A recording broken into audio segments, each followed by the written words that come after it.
인사 한번 할까요? 샬롬 샬롬.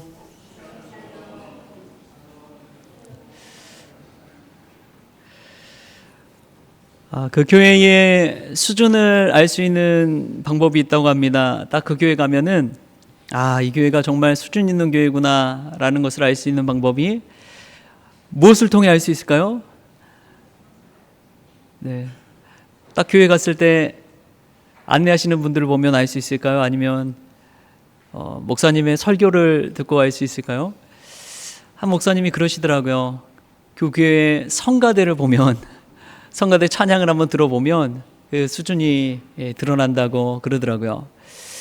우리 수준 높은 곡을 또 이렇게 아름답게 불러주신 우리 호산나 찬양대에 감사와 또 격려를 드립니다. 우리가 수준 높은 교회 또 하나님 안에서 은혜 충만해서 감사의 찬양을 올려드리는 그런 믿음의 성도들 다 될 수 있기를 바랍니다. 혁신적인 삶을 살려면 어떻게 살아야 되느냐? 이 발산적 사고를 가지고 살아야 된다라고 이야기합니다. 이 발산적 사고라는 것은 다각적 사고 또는 확산적 사고라고도 하는데, 이는 문제 해결 과정에서 정보를 광범위하게 탐색하고 상상력을 발휘해서 이 다양한 해결책을 모색하는 것을 뜻합니다. 그래서 발산적 사고라는 것은 그냥 똑같은 하나의 물체를 가지고 그 하나의 용도로만 쓰는 것이 아니라 다양한 용도로 쓰는 것을 말하는 것이죠. 예를 들어서 이런 벽돌의 용도가 몇 개나 될까요? 이 벽돌을 어떻게 쓸 수 있을까요? 집을 지을 때도 쓰고요, 담을 쌓을 때도 쓰지요. 또 보도블록 깔 때도 벽돌을 가지고 길을 만들기도 하고, 또 벽돌로 망치가 없으면 못을 박기도 하고, 벽돌이 어떨 때는 무기로 쓰이기도 하고, 벽돌이 또 받침대로 쓰이기도 하지요. 다양하게 한 가지만 생각하는 거, 집을 지을 때 쓰는 게, 담을 지을 때 쓰는 게 벽돌이다, 이게 아니라 다양하게 쓰일 수 있는 것입니다. 여러분, 우리가 이러한 생각을 하고 사고를 넓혀갈 때, 이 발산적인 사고를 할 때 하나님 나라의 지경도 넓혀질 줄 믿습니다. 믿음 생활 잘한다는 것은 교회 안에서만 신앙생활 잘하는 것이 아니라 우리 가정에서, 우리 삶의 모든 자리에서 믿음 생활 할 때 그게 하나님 나라를 세워가는 그러한 일인 줄 믿습니다. 우리가 이러한 발산적 사고를 통해서 믿음의 지경이 더 넓혀질 수 있기를 바랍니다. 제가 주중에 개척한 동기 목사님 교회를 방문했어요. 그러고 나서 드는 생각이 있었습니다.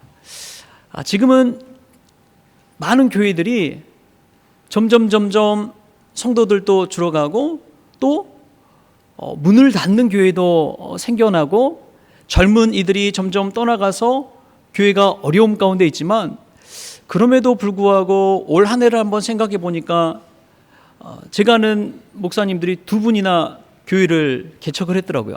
그래서 그래도 이런 어려운 상황 속에서, 시대 속에서도 개척을 해가고 교회를 세워가는구나.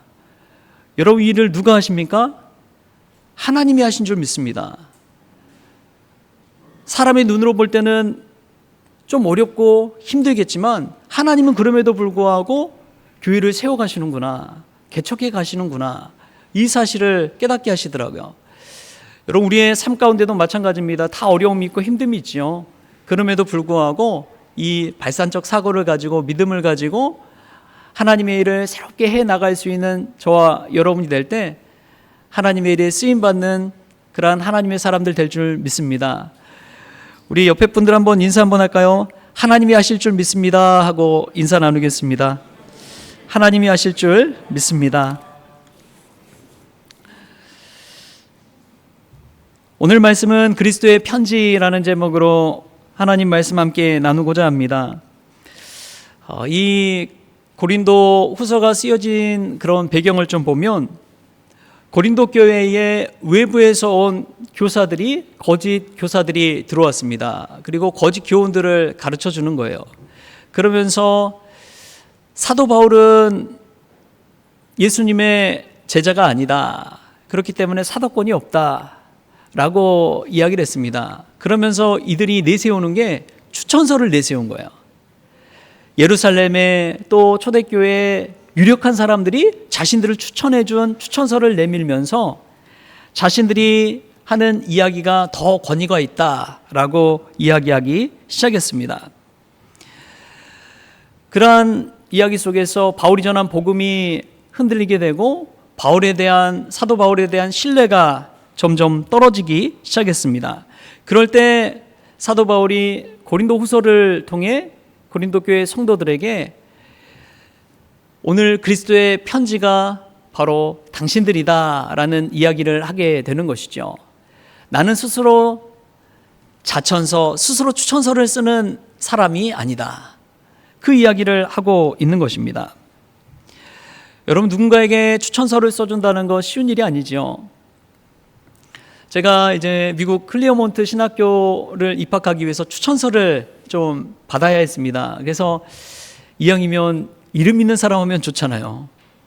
그런데 저는 추천서를 받을 때 꼭 추천받고 싶은 분이 있었습니다. 그분이 누구였냐면 제가 이 학생 시절에 저를 지도하셨던 전도사님,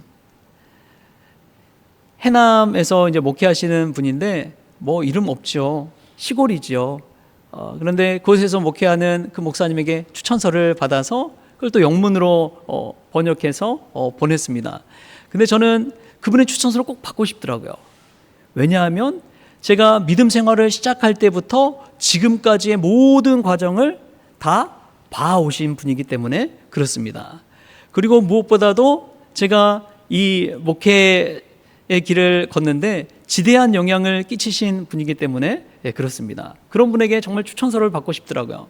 그래서 다른 분들은 뭐 총회장님, 뭐 이름 있는 분들 했지만 저는 나를 너무나 잘 아시고 내가 여기 이 길을 걷기까지 나에게 믿음의 영향력을 끼쳐주셨던 그분에게 추천서를 받고 싶더라고요. 그래서 했더니 또 합격해서 또 무사히 졸업도 하게 되었던 것이죠. 여러분은 어떻습니까? 여러분 누군가에게 추천받을 만한 그러한 삶을 또 살아가고 있습니까? 아니면 또 믿음 안에서 누군가를 추천해 줄 수 있는 그러한 자리에 있습니까? 그런 추천서는 사실 우리가 원하든 원하지 않든 우리를 늘 따라다닙니다. 우리가 어떤 사람인지 그대로 드러나기 때문에 그렇습니다. 우리가 믿음 생활하면서 하나님을 알 수 있는 방법도 마찬가지입니다. 여러분, 하나님을 알 수 있는 방법이 무엇입니까? 보이지 않는 하나님을 우리가 알 수 있는 방법이 뭐가 있어요? 교회 오면 그냥 하나님 알아집니까? 첫 번째로는 성경입니다. 이 하나님의 말씀인 성경을 통해 하나님이 어떤 분이신지를 알 수가 있는 것이죠. 이 성경 말씀을 읽어감으로써 하나님이 어떠한 일들을 행하셨고 하나님이 천지를 창조하신 분이고 또 역사를 주관하신 분이고 또 사람에게 새 생명을 주시는 분이구나. 우리를 너무나 사랑해서 독생자 예수 그리스도를 이 땅에 보내주신 분이구나. 이러한 사실을 성경 말씀을 통해서 우리가 알 수가 있습니다. 또 두 번째로 하나님을 알 수 있는 방법이 있습니다. 그것은 바로 저와 여러분입니다. 사람을 통해서 하나님을 볼 수가 있습니다. 하나님은 사람을 통해서 일하기 때문에 그렇습니다. 성경에 나온 여러 믿음의 선진들, 믿음의 조상들도 마찬가지지만 지금도 하나님은 사람을 통해서 역사하시는 분인 줄 믿습니다. 저와 여러분이 하나님의 뜻대로 살아갈 때 세상 사람들은 하나님의 모습을 거기에서 발견하게 되는 것이죠. 여러분, 세상 사람들이 교회에 옵니까 안 옵니까? 안 오지요. 그런데 가끔 오시기도 하더라고요. 제가 여기 있어 보니까 가끔 오시는 때가 화장실 쓰기 위해서, 급한 화장실 쓰기 위해서 여기 계곡 놀러 왔다가 오시는 분들이 간혹 있더라고요. 그런데 교회 잘 오지 않아요. 그렇다면 그분들이 어떻게 하나님의 존재를 알 수 있을까요? 그것은 하나님을 믿는 저와 여러분의 모습을 통해서, 저와 여러분의 삶을 통해서 하나님의 모습을 보게 된다는 것이죠. 여러분, 이것이 참 중요합니다.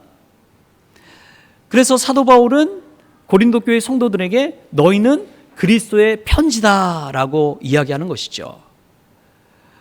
우리의 얼굴 속에서, 우리의 모습 속에서 예수님이 보여지는 삶, 예수님이 전해지는 삶, 그러한 삶이 바로 그리스도의 편지된 삶인 것이죠. 하나님을 알 수 있는 방법, 제가 두 가지를 이야기했는데, 첫 번째가 뭐라고요? 성경. 두 번째가 성도. 성경, 성도를 통해서 이 하나님을 알 수 있는 방법이 있다는 것이죠. 영국의 유명한 설교의 황제 찰스 스펄전 목사님, 그 교회에 한 신실한 집사님이 있었다고 합니다. 그 집사님은 구두수선공이었습니다. 그가 일하는 동네에서 그를 찾아간 많은 이들이 이 구두방에서 예수님의 향기가 난다는 그런 말을 했습니다. 그 집사님은 한 번도 전도지를 들고 거리에 나가서 전도한 적이 없습니다. 그런데 손님들 한 사람 한 사람을 대할 때마다 늘 따스한 미소와 온유함을 통해서 그들을 대했고, 또 가져온 구두를 정성껏 고쳐 주었습니다. 자신의 이득을 취하기보다도 그 가져온 손님들의 그 마음, 또 그 니즈를 채워 주었습니다. 때로는 억울한 일도 있었지만 그는 기쁨으로 그 일을 감당했습니다. 그러자 이 동네 불신자들도 이 구두수선공에 대하는 태도와 모습과 삶의 자세를 보면서 왜 저 사람이 저렇게 늘 웃고 있고 긍정적인 삶을 살고 그런 것일까 의문을 품게 된 것이죠. 그러다가 알아보니까 이 수선공이 교회에 다니고 믿음 생활을 하는 사람이라는 것을 깨닫게 되었습니다. 그래서 이 동네 불신자들이 그분의 모습을 통해 교회에 나오게 되고 하나님을 믿게 되고 하나님을 알게 되었다는 것이죠. 여러분, 참 어려운 가운데 믿음이 드러나기 마련입니다. 그런 사람 속에서 하나님의 살아계심을 보게 되는 것이죠. 제가 만난 이 동기 목사님 중에 참 대단하구나 하는 생각이 든 목사님이 있었습니다. 그분은 아내와 이제 사별한 지 몇 년 지났어요. 그런데 자녀 둘인데 한 아들이 이 장애를 가지고 있습니다. 그래서 혼자 일어설 수도 없어요. 그래서 움직일 때마다 이 양팔을 뒤에서 안고 자리에 앉히고 차에 태우고 그러한 수고를 해야 됩니다. 밥 먹으러 가서도 밥 먹을 때 음식을 이렇게 떠서 먹여줘야지 먹을 수가 있습니다. 그런데 그러한 아들을 혼자 키우면서도 하나님의 사역을 해 나가더라고요. 목회자로서의 소명을 감당해 나가더라고요. 그런 모습을 보면서 얼마나 큰 도전을 받았는지 모릅니다. 얼마나 삶의 무게가 클까? 하루하루 사는 게 얼마나 힘겨울까? 자기 자신의 일만 하는 것이 아니라 아들까지도 케어하면서 그렇게 생활해야 된다는 것이 얼마나 고통스러울까? 그럼에도 불구하고 그가 하나님의 사역을 포기하지 않고 그 일을 감당해 나가는 것을 볼 때 참 대단하구나, 정말 대단하구나 하는 생각을 하게 되었습니다. 여러분, 어떻게 그런 일을 감당할 수 있을까요? 하나님이 주신 믿음 때문인 줄 믿습니다. 하나님의 부르신 소명 때문인 줄 믿습니다. 여러분, 목회자만 그런 것이 아니에요. 저와 여러분도 마찬가지입니다. 하나님께서 부르셨기 때문에 이 자리에 나와 있는 것이고, 하나님이 부르셨기 때문에 믿음 생활할 수가 있는 것이죠. 여러분, 그 사실을 깨닫고 우리가 우리의 삶의 자리에서 때로는 참 무거운 삶의 짐을 가지고 있지만 그 짐을 믿음 안에서 잘 감당할 수 있기를 바랍니다. 그런 우리의 모습을 통해서 예수님이 증거되고 하나님의 살아계심이 나타나기 때문에 그렇습니다. 오늘 사도 바울은 말씀 가운데 스스로 자천하지 않겠다고 이야기합니다. 왜냐하면 그것은 하나님께서 나에게 주시는 그 믿음으로 내가 이방인의 사도로서 살아가는 것이지 내가 한 행위 때문에, 나의 능력 때문에 그런 것이 아니라고 이야기하기 때문에 그렇습니다. 우리 오늘 본문 말씀 5절 말씀을 같이 한번 읽어보겠습니다. 5절 말씀, 우리 5절 말씀 같이 읽겠습니다. 시작. 우리가 무슨 일이든지 우리에게서 난 것 같이 스스로 만족할 것이 아니니 우리의 만족은 오직 하나님으로부터 나느니라. 아멘. 여러분, 그리스도인의 자격과 능력은 어디로부터 오느냐? 오직 하나님으로부터 나오는 줄 믿습니다. 인간은 눈에 보여지는 것에 현혹되는 쉽게 넘어가는 존재입니다. 그래서 이 사기꾼들이 사기를 칠 때 그런다고 그러잖아요. 정말 부유하고 있어 보이고 비싸 보이고 명품을 걸치고 때로는 자신이 가진 것 같은 건물을 보여주고 그러면서 사람의 마음을 얻는다고 그래요. 그러나 하나님 믿는 우리는 보이지 않는 하나님을 어떻게 증거할 수 있을까? 그것은 내게 보여지는 것, 능력, 힘 이런 것이 아니라 보이지 않는 하나님의 능력, 하나님으로부터 공급받는 힘, 그것을 보여주는 것이죠. 광야와 같은 길을 걸을 때 그 길을 당당히 걸을 수 있는 이유는 내가 다리에 힘이 있어서가 아니라 하나님께서 만나와 메추라기를 내려주시고 때마다 일마다 반석에서 물을 내어주시고 해가 시켜주기 때문인 줄 믿습니다. 그래서 이 40년 광야 시절에 이스라엘이 그 광야 시절을 거쳐서 약속의 땅에 들어갈 수가 있었던 것이죠. 여러분, 이 사실을 깨닫는 것이 믿음입니다. 나의 자격과 능력과 힘으로 살아가는 것이 아니라 하나님이 공급해 주시는 힘과 능력으로 살아가는 것이 믿음입니다. 그 믿음의 고백을 날마다 하는 거예요. 사도 바울이 자신이 이방인의 사도, 하나님께서 세우신 사도다라고 이야기할 때 자신이 행한 행위를 이야기하지 않습니다. 내가 세운 교회가 몇 개고 내가 세운 제자들이 몇 명이고 이것을 이야기하지 않아요. 자신은 하나님으로부터 만족함을 얻고 하나님이 내게 자격을 주셨다, 이 이야기를 하고 있는 것이죠. 여러분, 믿음 생활 오래 할수록 우리가 착각하는 것이 있습니다. 나의 신앙적인 이력과 내가 해왔던 그런 공로를 이야기하는 것이 아니라 하나님이 은혜 주셔서 내가 여기까지 올 수 있었습니다 라는 고백을 하는 것이 믿음의 성도인 줄 믿습니다. 저 여러분의 입술 가운데 때로는 내 이름을, 내 자랑을 하고 싶을 때가 있지요. 그러나 그때마다 오늘 말씀을 기억하십시오. 사도 바울이 내세울 게 얼마나 많았습니까? 자랑할 것이 얼마나 많았습니까? 그런데 자신의 강함보다도 자신의 약함을 자랑한다고 이야기하잖아요. 왜 그렇습니까? 자신이 강할 수밖에 없었던 이유는, 그 많은 일을 감당할 수 있었던 이유는 하나님께서 공급해 주시는 힘 때문에 그랬다는 것입니다. 하나님이 주신 지혜 때문에 그 일을 감당할 수가 있었다는 거예요. 하나님께 기도할 때마다 주시는 은혜를 받았기 때문에 그 버틸 수 없는 지경에 이르렀지만 그럼에도 불구하고 버티고 견디고 이겨내며 그 일을 감당할 수가 있었던 것이죠. 왜 자신이 세운 공로를 내세우기보다 하나님을 내세우며 살아갈 수가 있었느냐?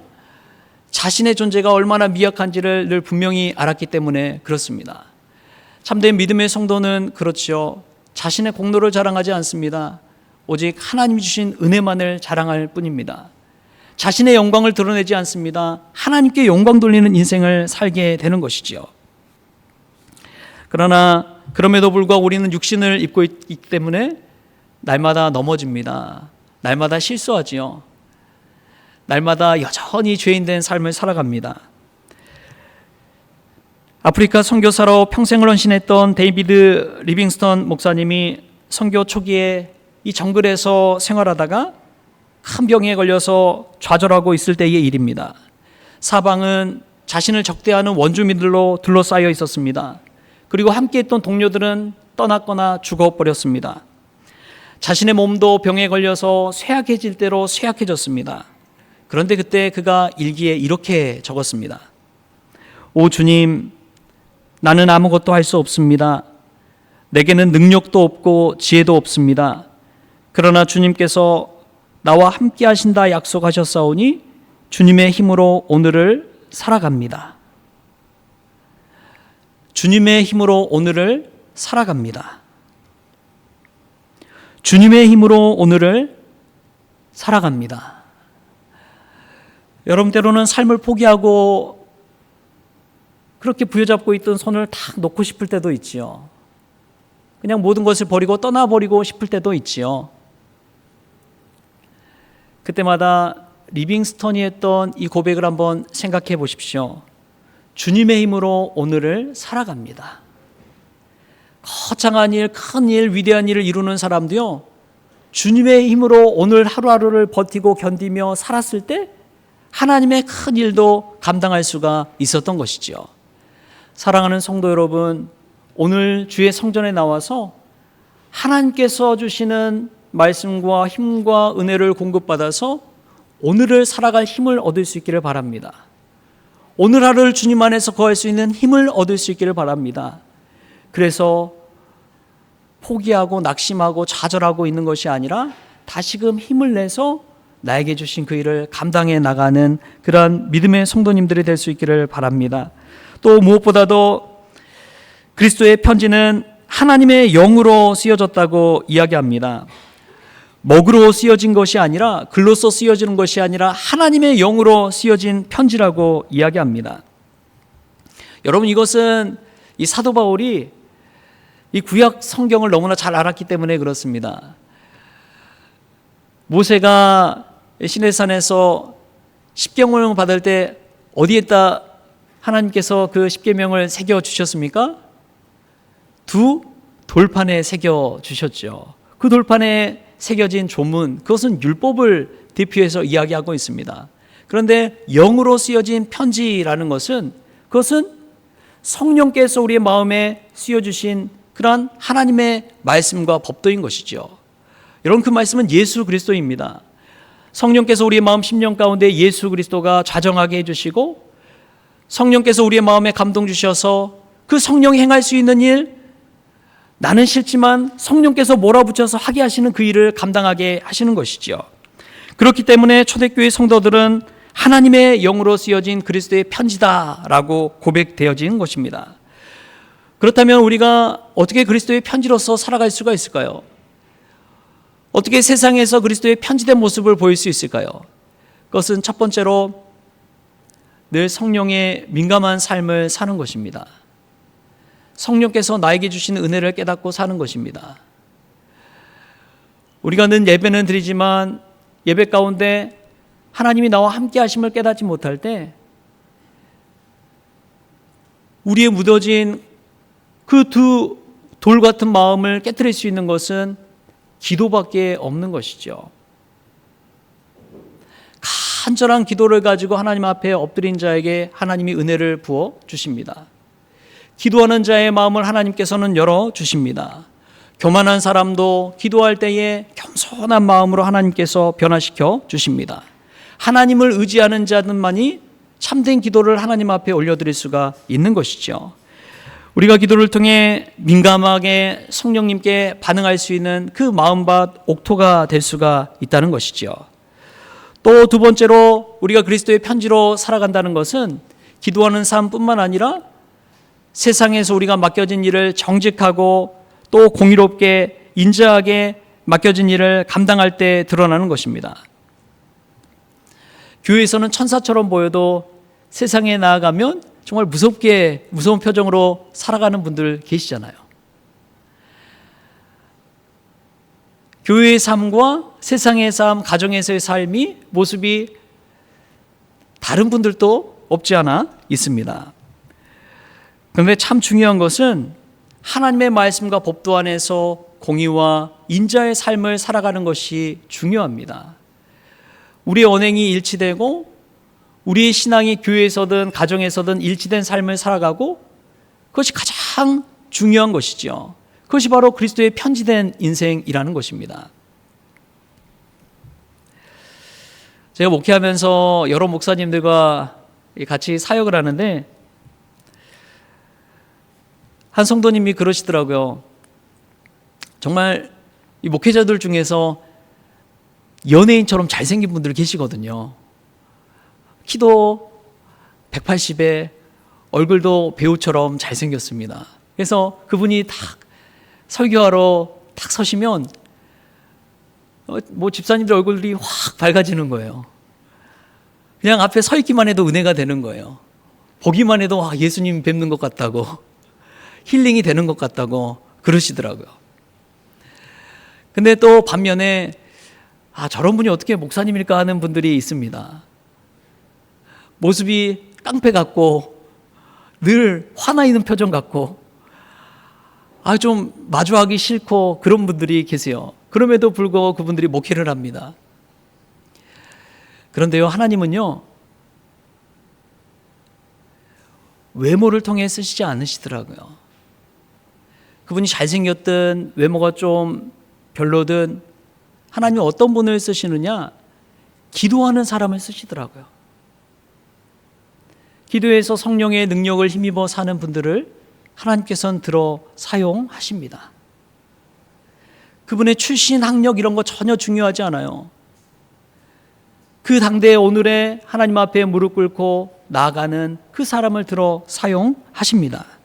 그런 사람에게 성령의 능력을 덧입혀 주십니다. 그 사람에게 새 언약의 일꾼으로 세워주십니다. 여러분, 하나님은 과거를 보지 않으세요. 바로 오늘을 보십니다. 오늘 우리가 어떻게 하나님 앞에 나아가느냐, 그것을 중요하게 여기십니다. 우리가 어떤 직분을 가지고 살아가느냐가 중요한 것이 아닙니다. 내가 그리스도의 편지로서 오늘 하루를 어떻게 보내느냐를 더 중요하게 여기십니다. 그래서 우리가 아직 죄인 되었을 때 하나님께서 자기의 아들을 보내사 십자가를 통해서 그 사랑을 확증해 주셨잖아요. 우리가 무언가를 했기 때문에 그런 것이 아니라 우리가 무언가를 하기 이전에 하나님께서 먼저 우리에게 그러한 사랑을 보여주셨습니다. 사랑하는 성도 여러분, 그리스도의 편지된 삶은 다른 것이 아닙니다. 먼저 하나님 앞에 무릎으로 나아가는 삶을 살 때 그런 것이고요, 우리의 삶 가운데 인자와 공의를 가지고 살아갈 때 그런 것이고요, 무엇보다도 나의 가진 것보다도 하나님 주신 힘과 능력으로 살아날 때 그리스도의 편지된 삶을 살아가게 되는 것이죠. 사랑하는 성도 여러분, 나는 누군가에게 있어서 그리스도의 편지입니까?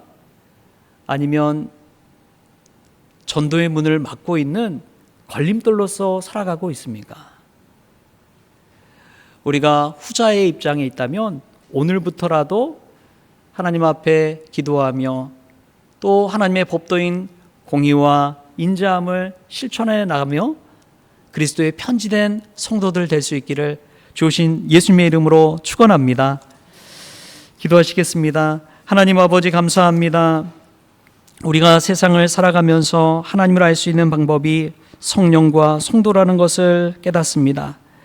그러나 성도되며 살아갈 때에 날마다 죄 가운데 빠지고 영적인 게을름 가운데 습관처럼 살아갈 때가 있습니다.